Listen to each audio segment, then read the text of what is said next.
మామా, చరిత్రను మన కళ్ళ ముందే రాసేశారు మనోళ్ళు.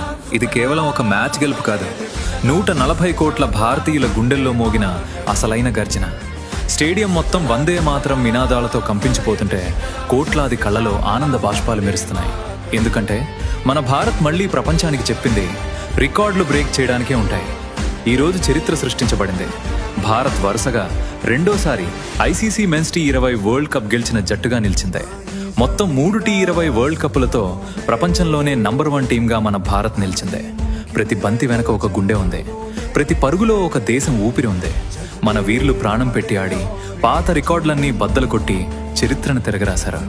గర్వంగా చెప్పండి మామా, ఈ మైదానం మనది, ఈ కప్పు మనది, ఈ గెలుపు సగర్వంగా తలెత్తుకుని తిరిగే ప్రతి భారతీయుడిది.